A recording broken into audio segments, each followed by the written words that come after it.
Un constat récurrent et scandaleux, la sous-déclaration des maladies professionnelles.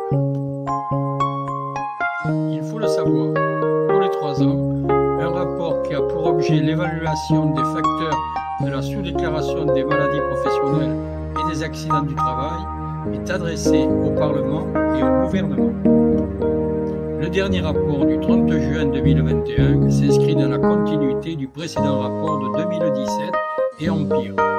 Évaluation des sous-déclarations. En 2017, entre 813 et 1528 millions d'euros. En 2021, entre 1213 et 2112 millions d'euros de sous-déclarations. Une évolution scandaleuse malgré les recommandations des précédents rapports. Avec des conséquences pour les salariés exposés aux différents produits toxiques et agents cancérigènes, mutagènes ou reprotoxiques, tels que l'amiante, les poussières de bois, le benzène, les huiles, les rayonnements ionisants, qui se voient privés de leur droit à la réparation.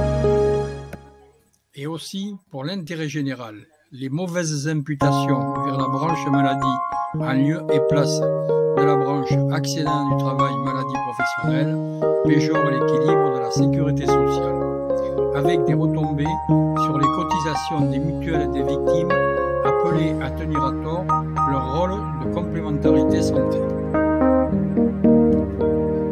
Dans son rapport, la Commission constate que les recommandations précédentes n'ont pas été suivies d'effet.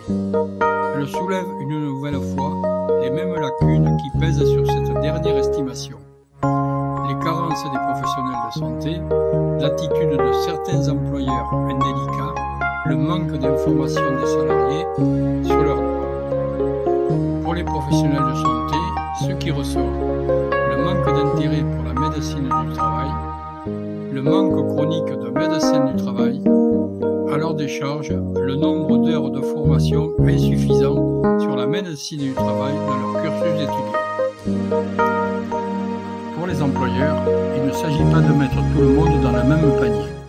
Nous voulons seulement mettre l'index sur les indélicats qui trouvent tous les artifices pour échapper à leurs obligations de sécurité et de réparation, ou qui pensent trop au montant de leur cotisation à la branche accident du travail, maladie professionnelle. Nous avons soulevé le problème à plusieurs reprises, auprès des différents ministères concernés, des agences régionales de santé, des députés et sénateurs dans le cadre du projet de loi de financement de la sécurité sociale. Qu'en sera-t-il ?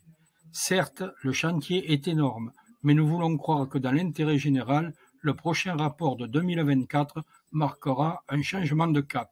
Cela passera par des décisions politiques sans délai.